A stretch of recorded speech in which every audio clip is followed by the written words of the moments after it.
हुन्छ सबैजनालाई ख्रीष्टीय अभिवादन जय मसीह अनि नमस्ते। आशा गर्छु सबैजना सन्चै हुनुहुन्छ होला। परमेश्वरको जीवित वचन सुन्ने समयमा अहिले हामी छौँ। आजको वचन हामी योनाको पुस्तकबाट हामी सुन्नेछौँ। यो एकदमै सानो पुस्तक छ, 1 देखि 4वटा मात्रै अध्यायहरू छन्। केही विचारहरू म तपाईँहरू सामु राख्नेछु यो 4वटा अध्यायहरूबाट। त्योभन्दा अगाडि योनाको घटनालाई म छोटकरीमा आफ्नै शैलीमा आफ्नै भाषामा म राख्न चाहन्छु। पहिला परमेश्वरको वचन योना अगमवक्ताकोमा आउँदछ। परमेश्वरले योना अगमवक्तालाई भन्नुहुन्छ, त त्यो ठुलो सहर निनवेमा जा, त्यसको दुष्टता मैले देखेको छु। अब त्यो दुष्टताले चरम सीमा नागेको छ। अब म मेरो क्रोध त्यो सहरमा खन्याउँदैछु। यदि उनीहरूले पश्चाताप गरेन भने त्यो सहर नष्ट हुनेछ। जा, यो सन्देश लिएर त्यो सहरमा जा भनेर परमेश्वरले योना अगमवक्तालाई भन्नुहुन्छ। तर योना अगमवक्ता परमेश्वरको वचन विपरीत निनवेमा नगइकन तर्सिसतिर लाग्छ। परमेश्वरको विपरीत ऊ गएको हुनाले ऊ ठुलो जहाजमा गइराखेका हुन्छ। परमेश्वरले एउटा ठुलो आँधी चलाउनुहुन्छ समुद्रमा, सामुद्रिक आँधी। त्यसपछि त्यहाँ मानिसहरू सबैजना आत्तिन्छन् र अन्तिममा केही उपाय नलागेपछि योना आफैले मलाई समुद्रमा फालिदियो भने मात्रै यो आँधी शान्त हुन्छ भनेर उसले भन्छ। पछि सबैजना मिलेर योनालाई समुद्रमा फालिदिन्छ पनि र योना माछाको पेटभित्र पुग्छ। 3 दिन 3 रात योना चाहिँ माछाको पेटभित्र बस्दछ। त्यसपछि माछाको पेटभित्र योनाले पश्चाताप गर्छ, प्रार्थना गर्छ। अन्तिममा माछाले योनालाई समुद्रको किनारमा लगेर उकेलिदिन्छ। जोस योना बाँच्दछ 3 दिन 3 रात माछाको पेटभित्र रहेर पनि। पछि फेरि दोस्रो पटक परमेश्वरको वचन योनाकोमा आउँछ, जा त्यो ठुलो सहर निनवेमा जा, तिनीहरूलाई चेतावनी दे, आउन लागेको क्रोध र दण्डको बारेमा र पश्चातापको बारेमा उनीहरूलाई सुनाइदे। त्यसपछि यो पटक योना जान्छ। योनाले परमेश्वरको वचन सुनाउँछ अनि साँच्चै त्यहाँको मानिसहरूले विश्वास गर्छ, राजाले पनि विश्वास गर्छ। त्यहाँ सम्पूर्ण देशवासीले उपवास बस्छ, परमेश्वरमा पश्चाताप गर्छ र परमेश्वरले ल्याउन लाग्नु भएको क्रोध उहाँले रोक्नुहुन्छ। त्यसपछि योना रिसाउँछ पनि, परमेश्वर तपाईँले यस्तै गर्नुहुन्छ भन्ने कुरा मलाई थाहा थियो। तपाईँ एकदमै अनुग्रही हुनुहुन्छ, धैर्यवान हुनुहुन्छ, दयामा प्रशस्त हुनुहुन्छ, अरूको दुःखमा तपाईँ खुसी हुनुहुन्न, मलाई यो थाहा थियो। तपाईँले यिनीहरूलाई छोड्नुहुन्छ भन्ने कुरा मलाई थाहा थियो। त्यो भएर म तर्सिसमा भागेर जान खोजेको हो। अन्तिममा परमेश्वरले एउटा प्रश्न गरेर यो घटना सकिन्छ। परमेश्वरले भन्नुहुन्छ, त्यो सहरमा 1,20,000 मानिसहरू छ।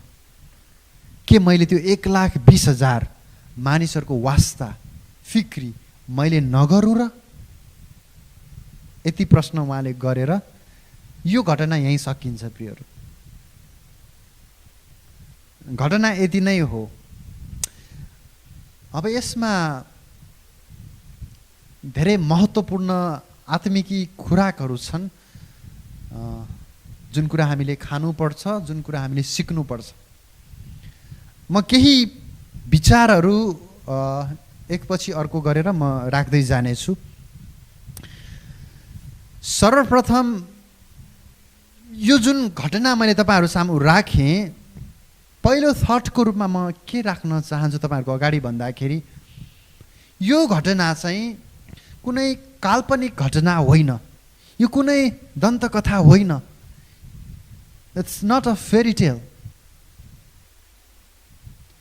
यो साँचो घटना हो, ऐतिहासिक रूपमा घटित यो साँचो घटना हो। अब माछाको पेटभित्र 3 दिन 3 रात कोही मानिस बस्यो भन्ने कुरा पत्याउन त अब हामीलाई अलिकति मुस्किल होला। तर प्रियहरू, यो 1891 को घटना हो। जेम्स बार्टले भन्ने एकजना मान्छे साँच्चीकै माछाको पेटभित्र कयौँ घन्टासम्म ऊ परेको थियो र उसलाई उद्धार जीवित गरिएको थियो। याद स्मरण रहोस् नाम जेम्स बार्टले, 1891 को घटना। त्यो मान्छे अब एसिडको कारण उसको छालाहरू त्यति रिकभर त भएन, तर ऊ स्वस्थ भयो। ऊ स्वस्थ नै, उसको ऊ हेल्दी नै उसलाई बाहिर निकालियो। उसको छालाहरू चाहिँ पुरै जलेको थियो, वर्णन भएको थियो होइन, भित्र केमिकल्सहरू एसिडहरूको कारण। त्यो भएर यो घटना कथा होइन है, यो मिथ होइन, दन्त्य कथा होइन। यहाँ हामीले बाइबलमा हेऱ्यौँ भने यो अगमवक्ता कुन पालामा, यारोबाम दोस्रो, यहाँ राजाको नाम पनि उल्लेख गरिएको छ होइन, यारोबाम। यो इतिहासमा हामीले यसलाई तुलना गरेर हेर्ने हो भने यारोबाम राजा दोस्राको पालोमा होइन, इजरायलका राजा यारोबामको पालोमा योना अगमवक्ताले सेवकाई गरिराखेका थियो। उसको कुल पनि उल्लेख छ होइन, जबुलुन कुलको थियो यो व्यक्ति, जबुलुन। र यो मानिस कहाँ बस्थ्यो? गाथ हापेर भन्ने गाउँमा बस्थ्यो। यी सबै डिटेल्सहरू हामी बाइबलमा पनि पाउँछौँ र यो सेकुलर अरू बुकहरूमा पनि यो इतिहास छ। रिसेन्टली यो आइएसले इराकमा यही योनाको चिहान, योनालाई जुन चिहानमा गाडिएको थियो, यो तपाईँहरूलाई पक्कै पनि यो न्युज तपाईँहरूले सुन्नु भएको छ कि छैन? आइएसको होइन, यो मुस्लिम जुन यो टिम छ आइएस, यिनीहरूले रिसेन्टली है भएको घटना हो यो। योनाको चिहान टोटली उनीहरूले डिस्ट्रोय गरिदिएको छ, योनाको चिहानलाई इराकमा। अहिले यो इराकमा पर्छ होइन, अहिले त नामहरू चेन्ज भइसकेको छ ती ठाउँको नामहरू। जोस् मैले भन्न खोजेको कुरा प्रियहरू, यो घटना सत्य घटना हो। ऐतिहासिक रूपमा अझ पनि धेरै प्रमाणहरू सुरक्षित छन् इजरायलमा। म अब दोस्रो थटमा जान चाहन्छु। दोस्रो थटमा तपाईँहरूको बिचमा के राख्न चाहन्छु भने यो 4 अध्यायको 2 पदबाट म यो दोस्रो थट तपाईँहरूको बिचमा राख्न चाहन्छु। यहाँ चाहिँ लेखिएको छ, तपाईँ अनुग्रहकारी, करुणामय, रिस गर्नमा धैर्यवान, दयामा प्रशस्त, दुःख दिनमा बेखुसी हुनुहुने परमेश्वर हुनुहुन्छ भनी मैले जानेको थिएँ। प्रियहरू, दोस्रो थट, पहिलो थट के राखेँ मैले? इट्स अ ट्रु इभेन्ट, यो सही घटना हो।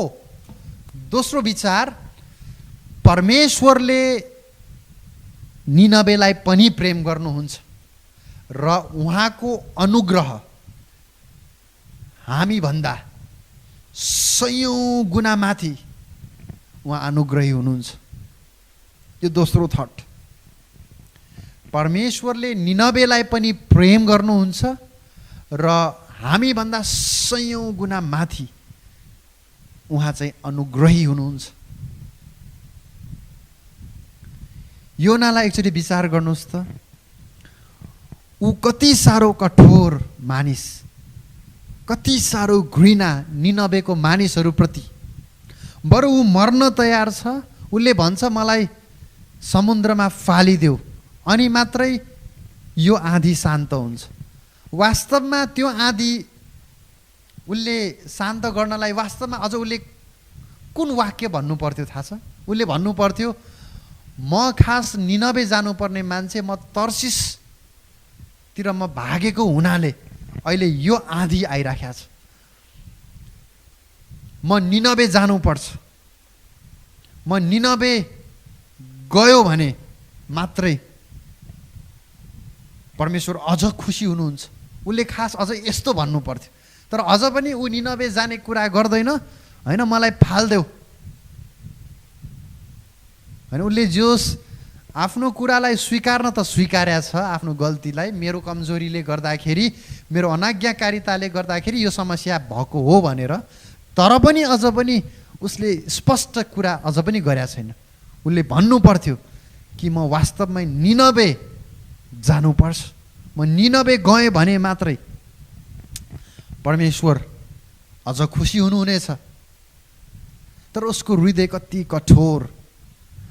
निनबेमा 1,20,000 मानिसहरू थियो र त्यो मरेको नै यो चाहन्थ्यो।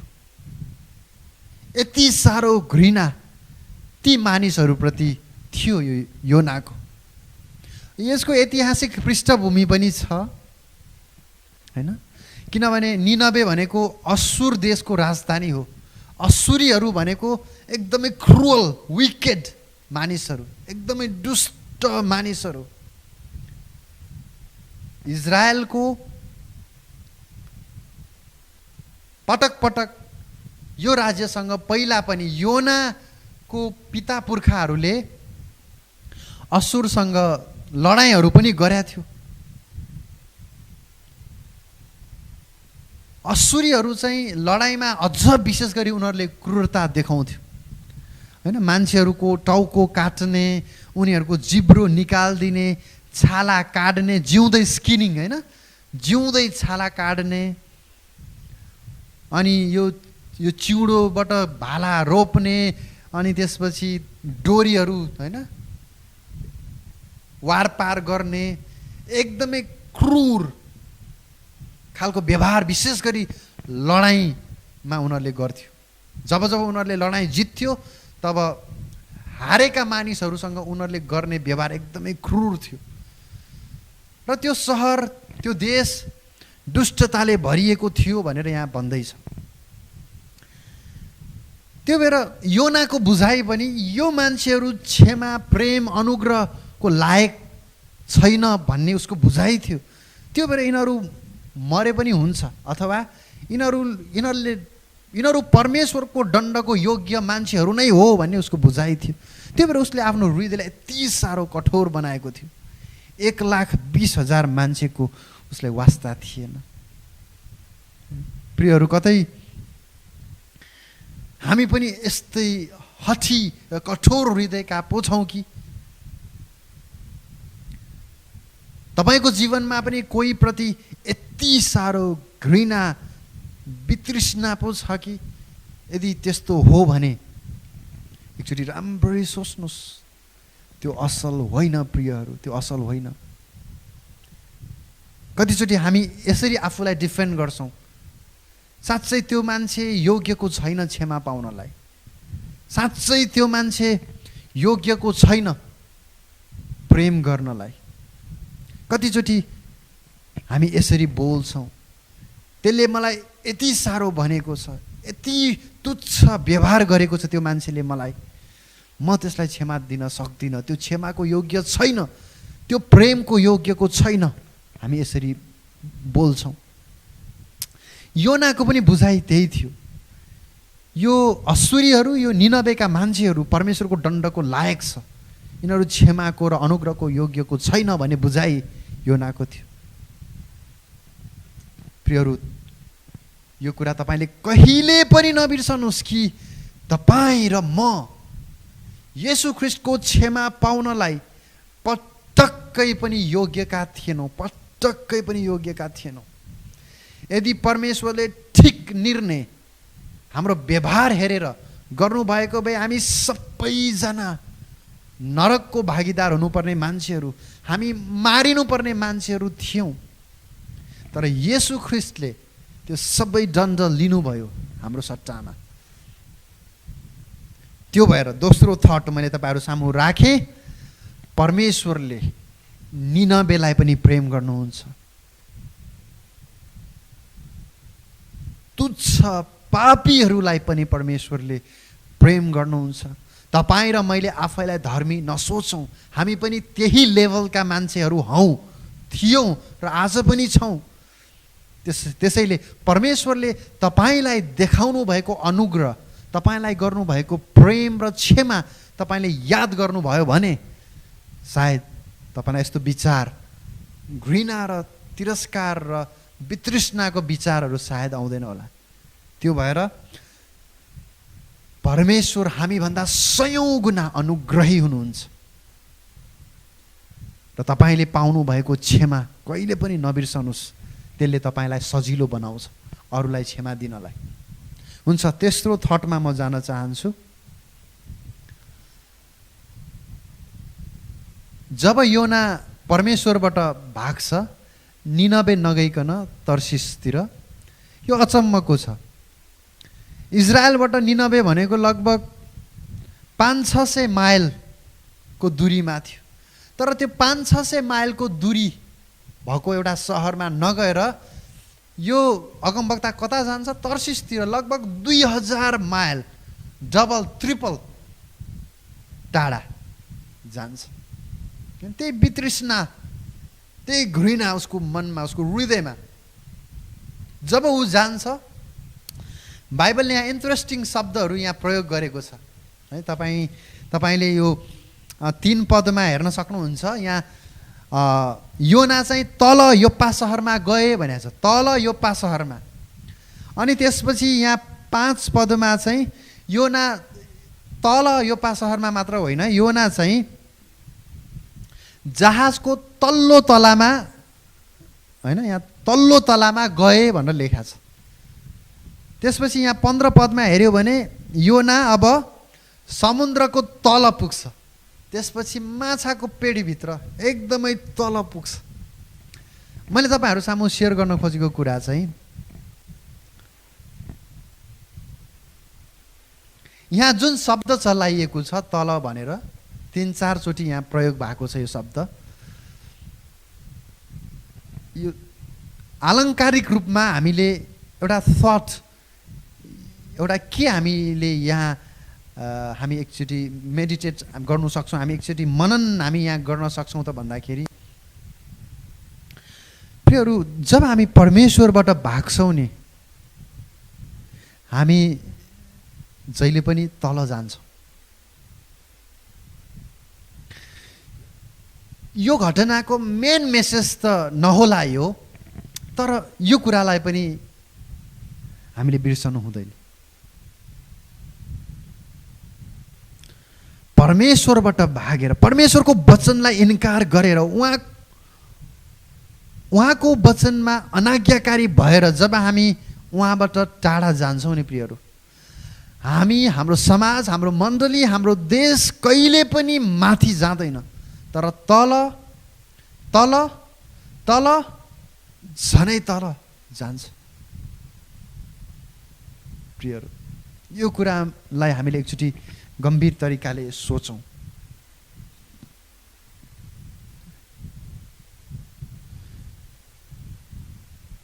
हामी परमेश्वरको वचन विरुद्ध गयौँ भने, परमेश्वरको आज्ञा विरुद्ध हामी गयौँ भने हाम्रो समाज, देश, व्यक्ति, मण्डली माथि जाँदैन तर तल जान्छ। Any time we run from God, we'll never go up but down, down, down, down and down. यो कहिले पनि हामीले नबिर्सौँ र त्यो प्रयास पनि नगरौँ। परमेश्वरबाट भाग्ने प्रयास, परमेश्वरको वचनबाट, उहाँको आज्ञाबाट भाग्ने प्रयास हामी कहिले पनि नगरौँ। चौथो थट म तपाईँहरू सामु राख्न चाहन्छु। 1 अध्यायको 6 पदबाट। यहाँ जब योना भागेर तर्सिसतिर जाँदछ तब जहाजमा योना तल्लो तलामा गएर ऊ सुतेर बस्छ। त्यसपछि एकजना कप्तान आएर के भन्छ, कसरी सुत्न सकेको? 6 पदमा एक्ज्याक्टली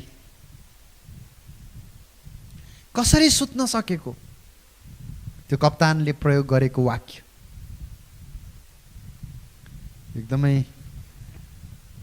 थट प्रोभोकिङ क्वेसन, गजबको प्रश्न। कसरी सुत्न सकेको? 1,20,000 मानिस मर्दैछ निनवेमा। आधी बेरीले डुङ्गा डुब्दैछ, डुङ्गाका मानिसहरू मर्दैछ, अनि यो मान्छे आरामले सुतिराखेको छ जहाजमा। प्रियहरू, कतिचोटि हाम्रो जीवन पनि यस्तै अवस्थामा हुन्छ। हामी सुत्छौँ, हामी सुतिरहेको हुन्छौँ। हाम्रा वरिपरि यति धेरै गर्नुपर्ने कामहरू बितिराखेका हुन्छ, तर हामी चाहिँ आत्मिक रूपमा हामी सुतिराखेका हुन्छौँ कति पटक। प्रियहरू, साँच्चै नै हामी सुत्ने समय छैन। हामी सुत्ने समय छैन। यो सुत्ने समय होइन। आज मानिसहरू परमेश्वर नपाएर असंख्य मानिसहरू मरिरहेका छन्। हामी ती निनवे जस्ता सहरहरूमा जानुपर्ने ठुलो जिम्मेवारी छ परमेश्वरको वचन लिएर। यो सुसमाचारको कुरालाई मात्र म यसमा जोड्न चाहन्न, तर अरू धेरै व्यवहारिक कुराहरू, हामीले प्रेम देखाउनु पर्ने कुरा, हामीले वास्ता गर्नुपर्ने कुरा, हामीले क्षमा दिनुपर्ने कुरा, यस्ता कुराहरूमा हामी कुरेर बस्छौँ कतिचोटि। त्यो मान्छेले पहिला स्टेप चालोस्, पहिला त्यो मान्छे सरी भन्न आओस्, पहिला त्यो नै झुक्न आओस्, पहिला त्यही माग्न आओस्। शरीरको आँखा त खुला छ, तर कतिचोटि हामी नदेखेको जस्तो हामी जिउँछौँ। आपदमा परेको भाइलाई बहिनीलाई हामी सहायता गर्न सक्दैनौँ। मण्डलीमा कति धेरै कामहरू बितिराखेका हुन्छ, हामी त्यो गर्नु सक्दैनौँ। प्रियहरू, कतै हामी पनि यस्तै सुतिरहेको अवस्थामा त छैनौँ।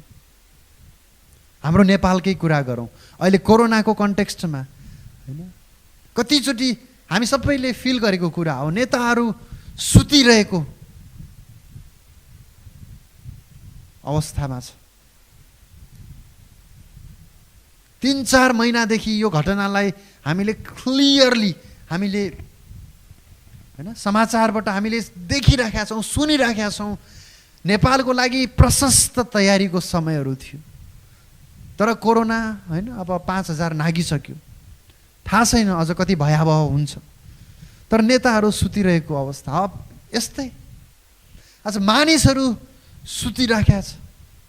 कतै तपाईँ र म पनि यस्तै बेहोसीमा त छैनौँ।